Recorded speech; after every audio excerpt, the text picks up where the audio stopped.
Bienvenue à l'enregistrement du culte pour ce 3e dimanche après l'Épiphanie.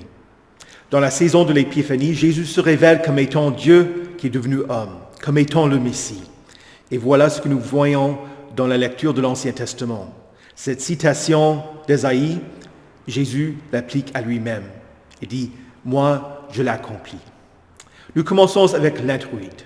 « Louez l'Éternel, vous toutes les nations, célébrez-le, vous, tous les peuples, car sa bonté envers nous et sa vérité dure éternellement.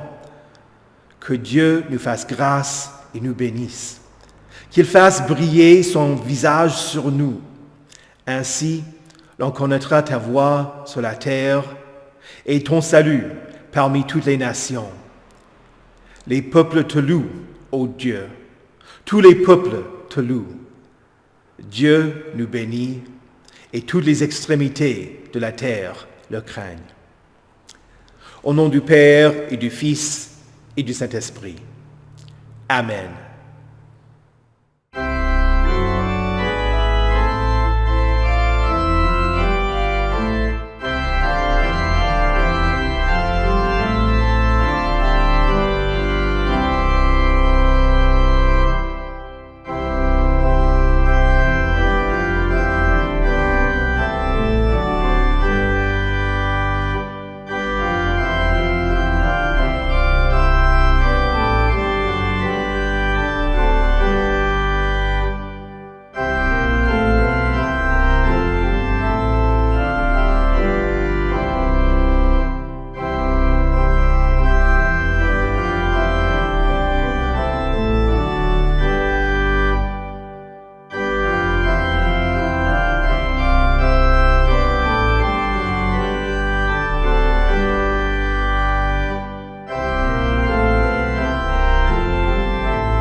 Prions le Seigneur.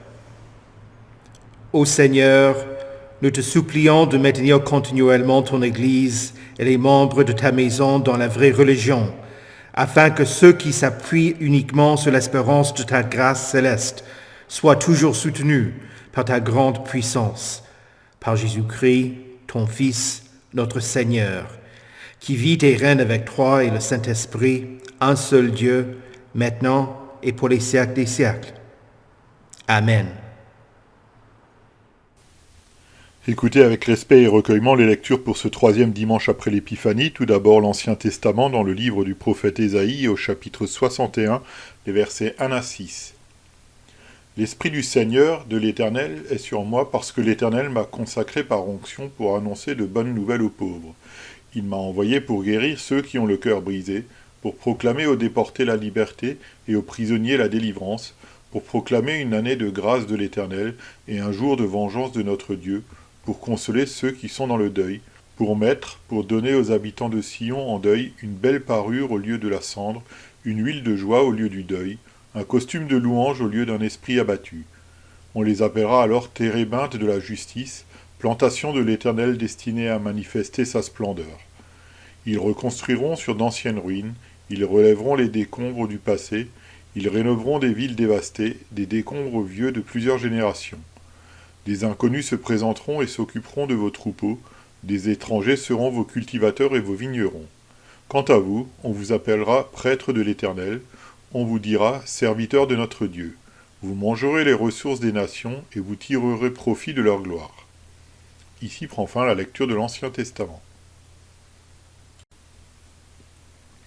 Écoutez également l'Épître dans 1 Corinthiens 12, les versets 12 à 30. Le corps forme un tout, mais a pourtant plusieurs organes, et tous les organes du corps, malgré leur grand nombre, ne forment qu'un seul corps. Il en va de même pour Christ. En effet, que nous soyons juifs ou grecs, esclaves ou libres, nous avons tous été baptisés dans un seul esprit pour former un seul corps, et nous avons tous bu à un seul esprit. Ainsi le corps n'est pas formé d'un seul organe, mais de plusieurs.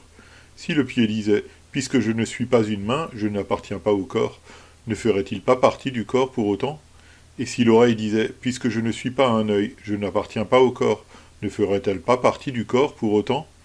Si tout le corps était un œil, où serait l'ouïe ? S'il était tout entier l'ouïe, où serait l'odorat ? En fait, Dieu a placé chacun des organes dans le corps comme il l'a voulu. S'ils étaient tous un seul organe, où serait le corps ? Il y a donc plusieurs organes, mais un seul corps. L'œil ne peut pas dire à la main « Je n'ai pas besoin de toi », ni la tête dire aux pieds « Je n'ai pas besoin de vous ». Bien plus, les parties du corps qui paraissent être les plus faibles sont nécessaires, et celles que nous estimons être les moins honorables du corps, nous les entourons d'un plus grand honneur.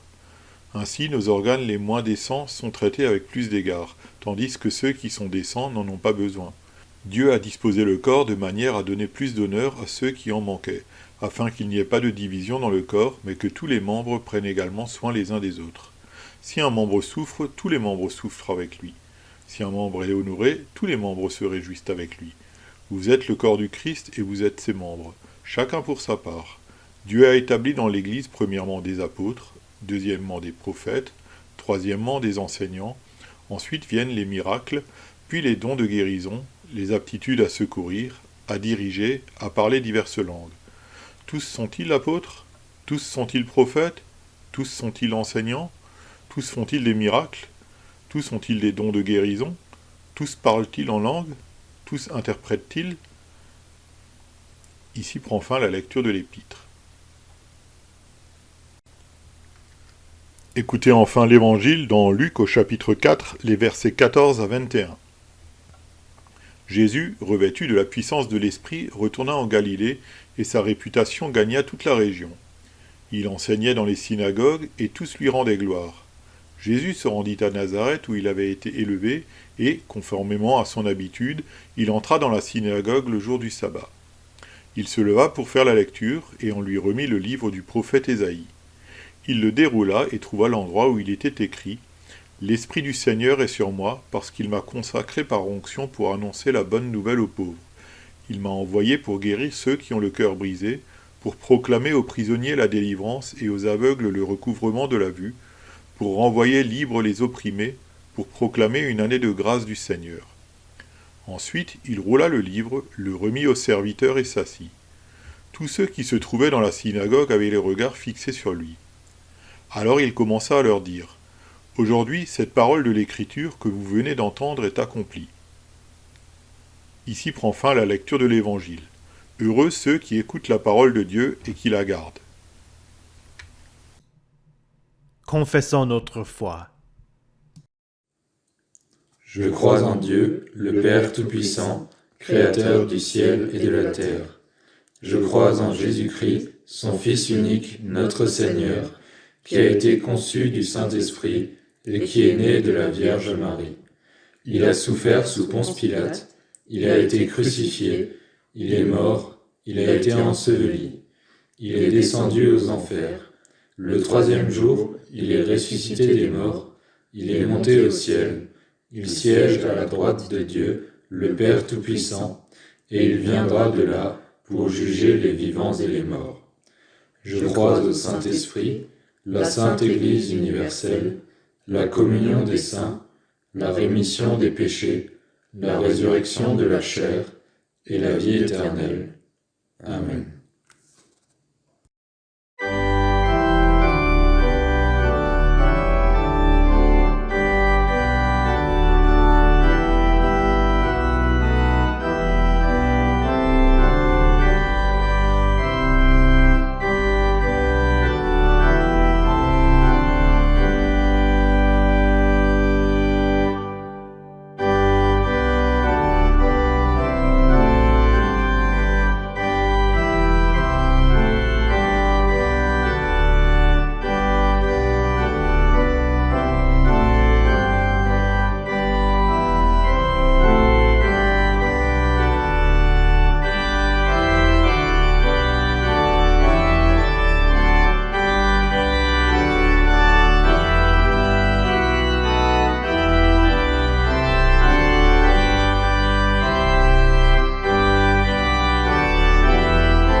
Prions le Seigneur.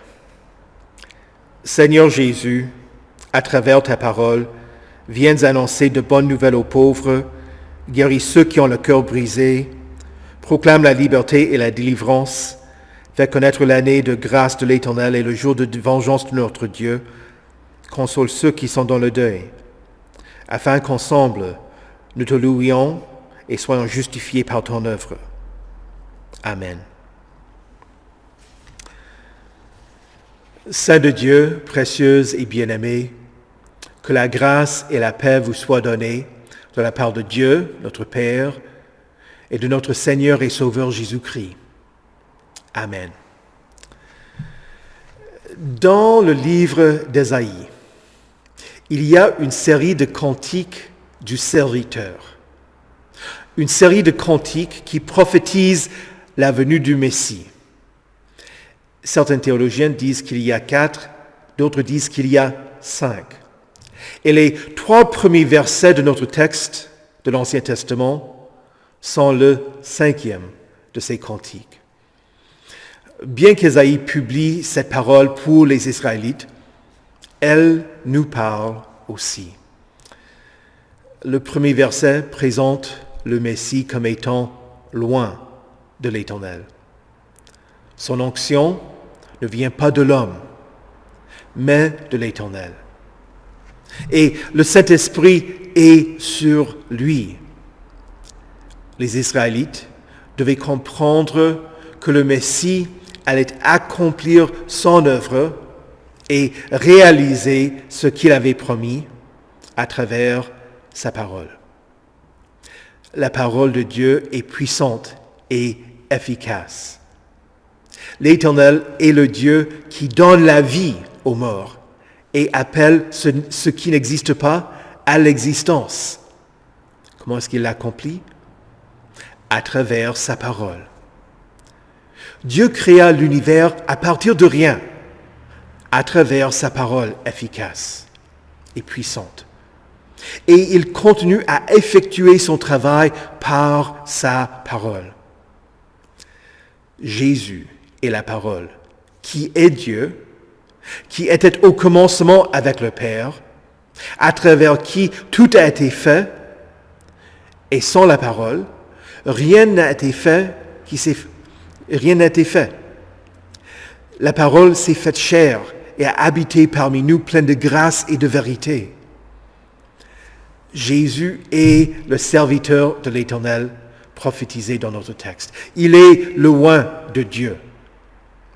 Et Jésus lut ce texte, cette prophétie d'Ésaïe, et annonça aux membres de la synagogue à Nazareth, « Aujourd'hui, cette parole de l'Écriture que vous venez d'entendre est accomplie. » Écoutez donc la parole du Messie, ce que Dieu vous dit. À travers sa parole, il vous offre ses promesses. Premièrement, il annonce de bonnes nouvelles aux pauvres. Jésus n'est pas venu pour côtoyer les riches et les puissants et pour leur faire du bien pour qu'ils lui répondent réciproquement. Non. Les riches de ce monde, les puissants, n'ont rien dont Jésus a besoin. Il ne vient pas pour les gens qui gèrent leur vie parfaitement, qui n'ont pas d'épreuves, qui sont des gens toujours en bonne santé. Il y a des gens qui ne se rendent pas compte de leurs besoins de Dieu. Mais Jésus vient à ceux qui sont des pécheurs, qui sont toujours dans leur péché et qui ont besoin d'un sauveur. Pour les coupables, pour ceux qui ont honte, pour ceux qui sont malades et dévalorisés par d'autres. Il est venu pour tout le monde, mais certains ne se rendent pas compte qu'il leur faut un sauveur. Jésus vient pour les dédaignés et les faibles. Il vient à ceux qui n'ont rien à lui offrir. Il dit, « Heureux les pauvres en esprit, car le royaume des cieux est à eux. » La bonne nouvelle que Jésus annonce, c'est que son règne est pour vous.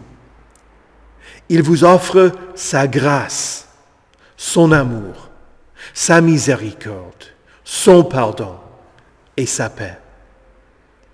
Votre statut dans ce monde n'est pas un reflet de l'attitude de Dieu envers vous. Vous, qui êtes humble, Dieu vous regarde. Il a rassasié de bien les affamés et il a renvoyé les riches les mains vides. Jésus vient aux pauvres pour annoncer de bonnes nouvelles.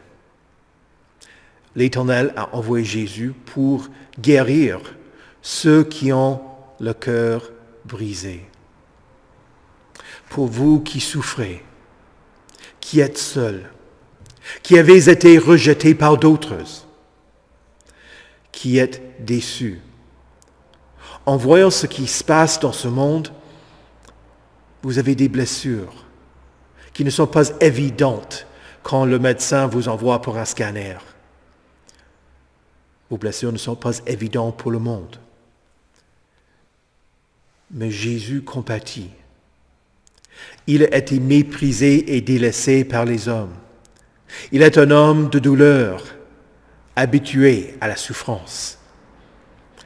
Jésus se lamenta. Maintenant, mon âme est troublée. Et que dirai-je? Père, délivre-moi de cette heure.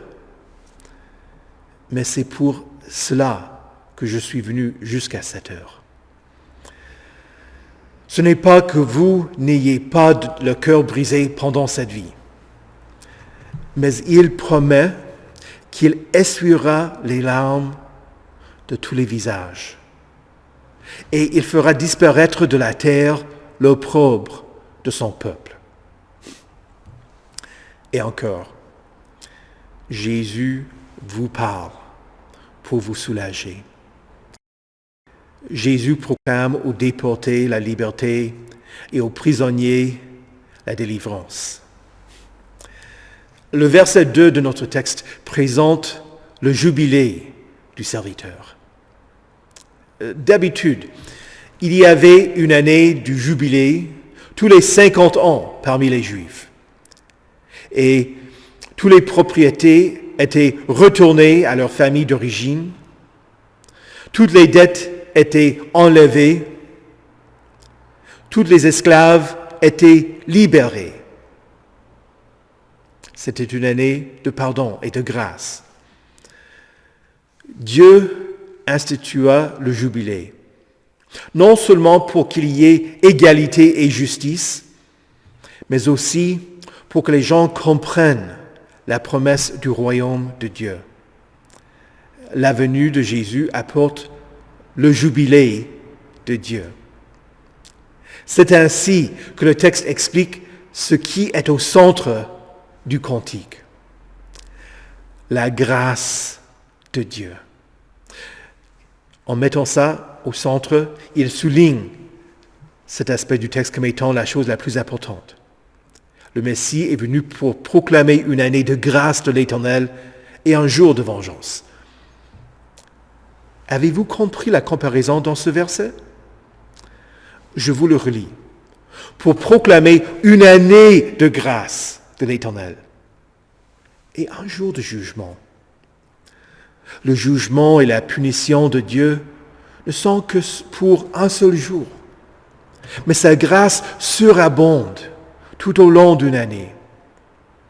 Ésaïe, quand il parle de la punition et du jugement de Dieu, il dit que c'est son œuvre étrange ou son travail inouï, selon Ésaïe chapitre 28, le verset 21.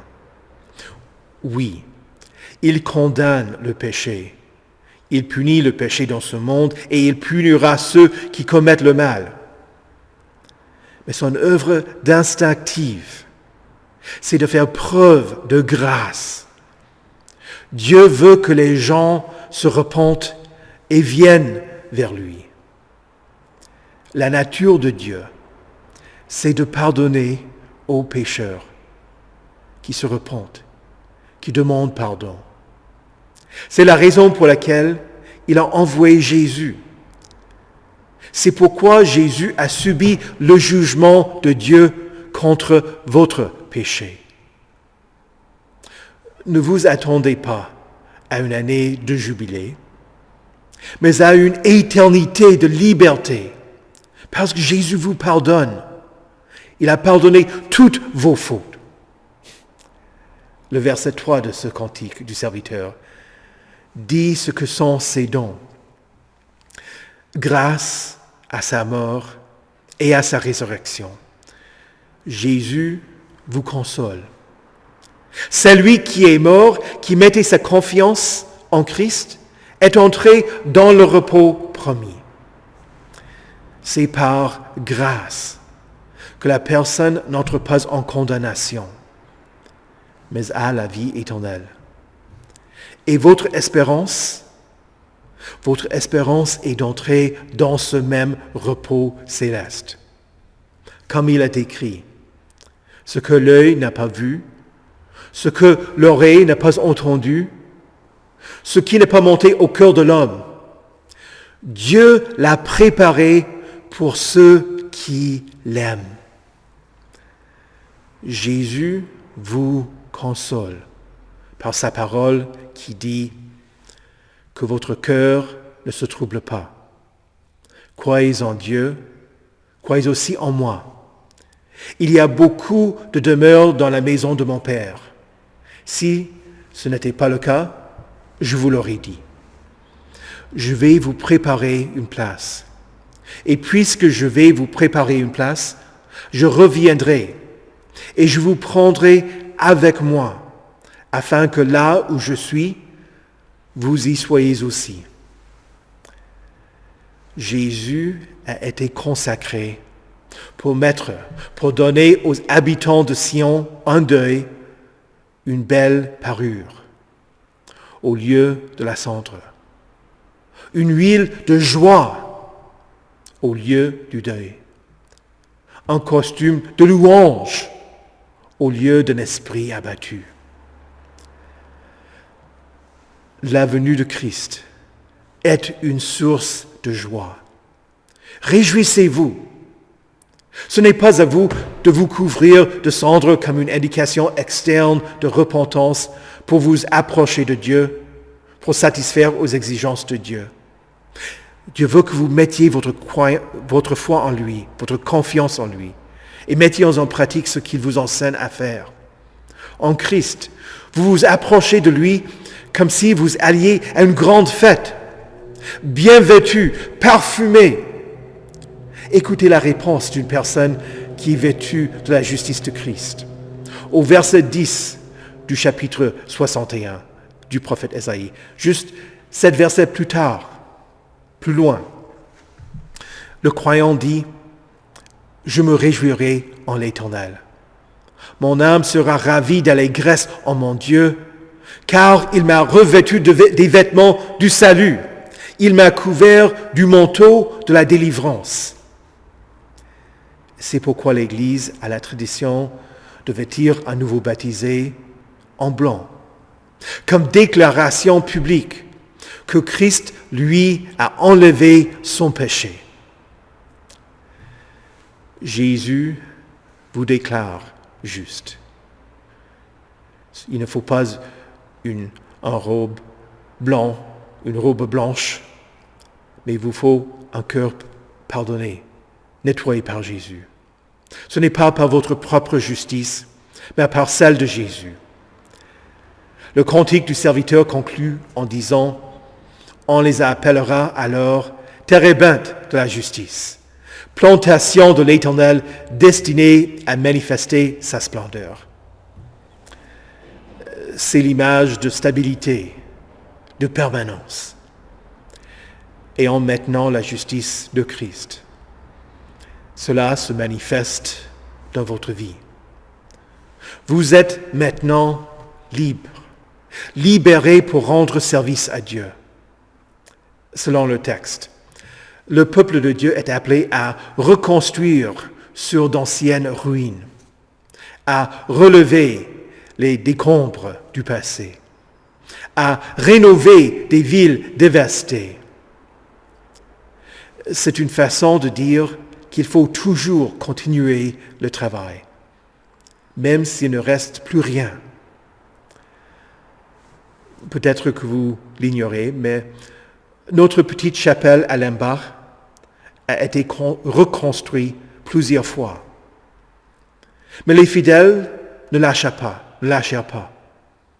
Il y a quelques années, j'ai traduit une strophe d'un cantique norvégien. Fondée sur la pierre angulaire, l'Église reste inébranlable. Même quand une flèche tombe à terre, les cloches résonnent fiables pour appeler les jeunes, les vieux, les faibles et les chargés vers Dieu, qui les invite à sa table. Et de la même manière que l'Église lutte dans ce monde et continue à construire et reconstruire, vous êtes appelés à faire de même dans votre vie. Si la désolation dans votre vie semble être immense, ne désespérez pas. Christ œuvre en vous.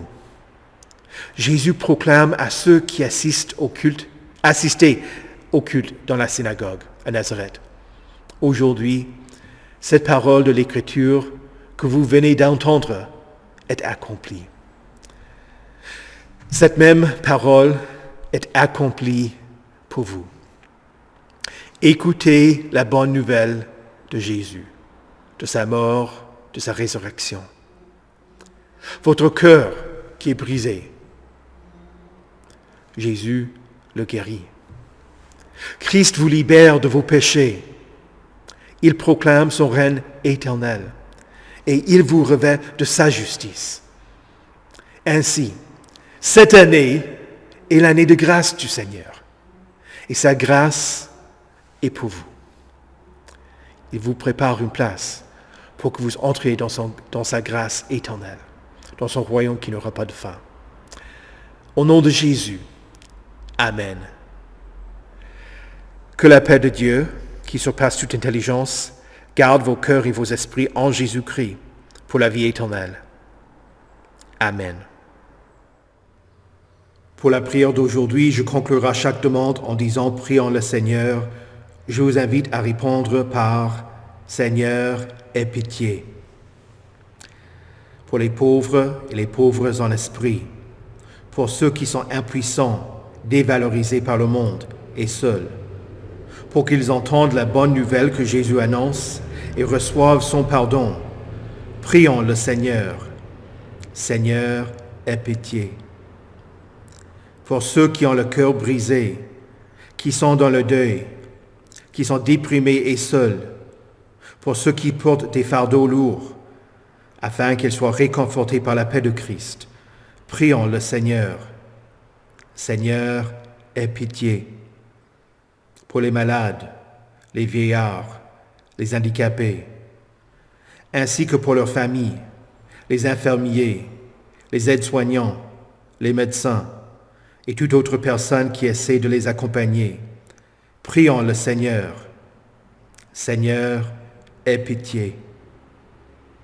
Pour l'industrie, pour ceux qui dirigent les entreprises, pour qu'ils agissent avec sagesse pour le bien-être de leurs employés, ainsi que pour ceux qui sont à la recherche d'un emploi et n'en trouvent pas. Prions le Seigneur. Seigneur, aie pitié. Pour les chrétiens à travers le monde, en particulier pour ceux qui souffrent à cause de la persécution, pour qu'ils soient des serviteurs de Dieu inébranlables et un soutien pour leurs prochains. Prions le Seigneur. Seigneur, aie pitié. Pour le corps de Christ, pour qu'il y ait une unité qui est enracinée dans l'œuvre de Jésus, pour notre paroisse, afin qu'elle brille la lumière de Christ dans nos communes et dans le monde, pour notre synode et ses pasteurs, y compris le pasteur Ferré, qui a été installé dans la paroisse de Mulhouse, pour nos paroisses sœurs à travers le monde, en particulier pour celles qui font face à l'oppression, pour tous les pasteurs qui enseignent la vérité de Christ, ainsi que pour l'Église universelle, pour que nous ne cherchions pas une unité qui vient des efforts de l'homme, mais celle qui est enracinée en Christ, qui est la vérité. Prions le Seigneur. Seigneur, aie pitié. Pour ceux qui vivent dans les lieux dévastés, y compris pour les Ukrainiens qui se défendent toujours contre l'agression russe. Pour les projets de reconstruction, dont celui à Mayotte, après le cyclone, en Gaza, suite au cessez-le-feu, en Californie, après les incendies, en Syrie et ailleurs dans le monde. Prions le Seigneur. Seigneur, aie pitié. Pour ceux que nous nommons maintenant dans nos cœurs, qui ont besoin de l'aide de notre Seigneur.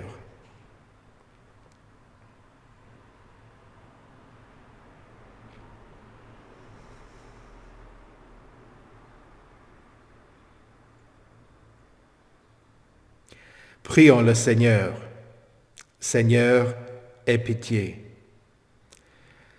Seigneur Dieu, fais que nous ne nous inquiétions de rien, mais en toutes choses, te fassions connaître nos besoins par des prières et des supplications dans une attitude de reconnaissance.